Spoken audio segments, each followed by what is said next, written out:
गांव का नाम था रामपुर। गांव छोटा था, लेकिन उसके बाहर एक पुराना टूटा फूटा कुआं था। लोग उसे भूतिया कुआं कहते थे। सालों से वहां कोई नहीं जाता था। गांव के बुजुर्ग बताते थे कि लगभग 40 साल पहले वहां एक आदमी की लाश मिली थी। उसके बाद से हर अमावस्या की रात उस कुएं से रोने की आवाजें आती थी।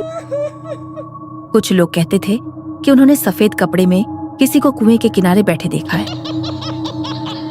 गांव में एक लड़का था, अर्जुन। वह 18 साल का था और उसे इन सब बातों पर विश्वास नहीं था। उसे लगता था कि यह सब लोगों का वहम है। एक दिन उसके दोस्तों ने उसे चुनौती दी, अगर तू इतना बहादुर है तो अमावस्या की रात भूतिया कुएं के पास जाकर दिखा।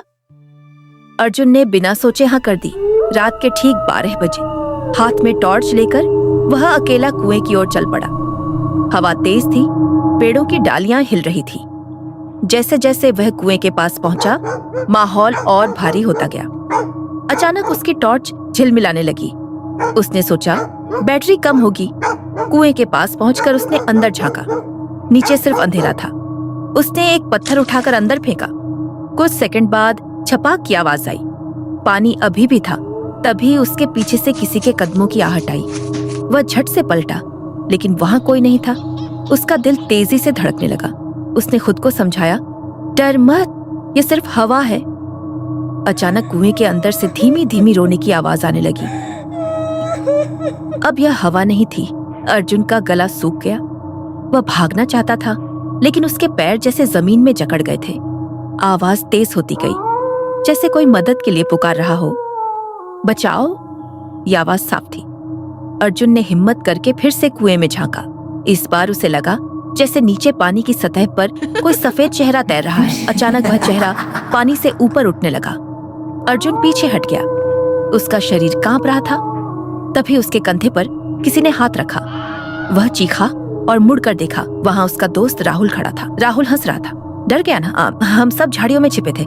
ये सब प्लान था। अर्जुन को गुस्सा आया, लेकिन राहत भी मिली। उसने गहरी सांस ली। बाकी दोस्त भी बाहर आ गए।